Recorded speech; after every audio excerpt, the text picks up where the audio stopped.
This short presentation will give you an overview of the quality assurance requirements for the BTEC Tech Awards. Centres are required to have a quality nominee in place to oversee quality assurance at centre level, with responsibilities such as ensuring the centre's policies and procedures cover the BTEC Tech Awards and for sharing key information. Pearson will contact the quality nominee in relation to any important information about the qualification suite.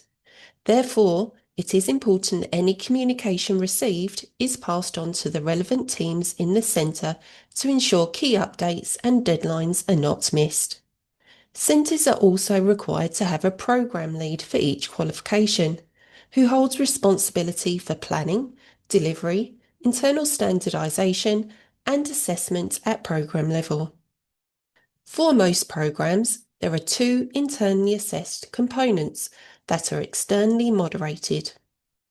Following a period of teaching and learning, assessment of the internally assessed components is conducted using Pearson Set Assignments, or PSAs, with for most programmes 2 moderation windows available per academic year, with the exception being Art and Design, which only has 1 moderation window in May-June.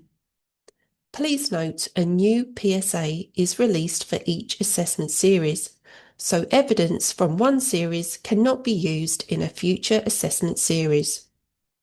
For each component, students must be entered for the assessment series, and centres can simply download the single PSA ready to be issued to the students from the release date, and this is to be completed in supervised sessions and marked by centres. For further guidance on conducting the PSAs and the level of control required, please see the administrative support guides which can be located on the qualifications webpage.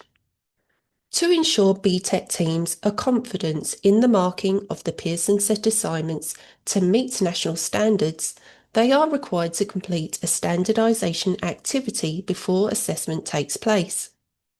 Exemplar standardisation materials are available for each component, and they remain on the subject's webpage as an archive of standardised work throughout the year, to be accessed when required and prior to the PSA marking period, according to the delivery plan for the qualification. This activity gives assessors the opportunity to discuss standardised student work, assessment and administration.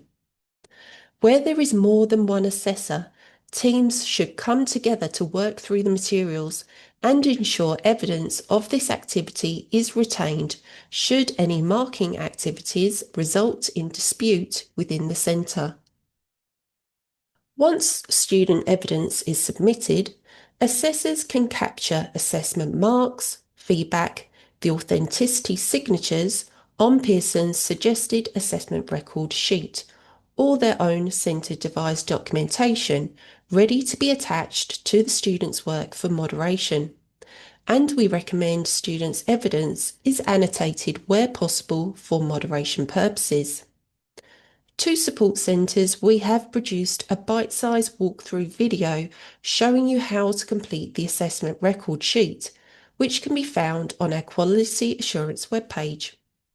Also, on the qualification pages for each subject, we have an assessment tracker tool, which is a spreadsheet that includes the full mark schemes and allows centres to more easily collate each student's assessment record sheet. A resubmission is available for all students, and this can be authorised by the assessor. A resubmission must be completed in supervised conditions and within the same allocated hours for the PSA.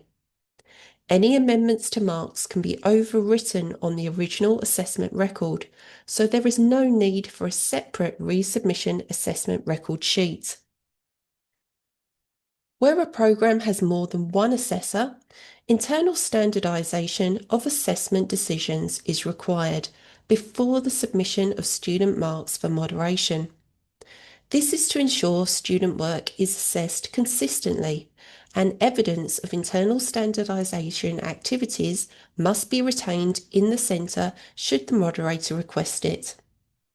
If there is only one assessor, we recommend assessment decisions are also internally standardised as good practice, using someone who has experience of the nature of the qualification or relevant subject knowledge to check the single assessor's marking. DFE requirements mean that the internally assessed components must be moderated. Centres are required to submit all student marks on edXO Online, and the sample of student work and assessment record sheet is then shared with the moderator via the digital learner work transfer platform. No other paperwork is required. Moderators will feed back to centres in an initial draft moderator report, accessed via edXO Online, to indicate whether marks are accurate or the revision of marks is recommended. If this is recommended, an approximate 2-week window will be given to review the marks. Please note the full 2 weeks for the reviewing marks will only be available where the original centre marks and sample of student work were uploaded by the submission deadline for the series.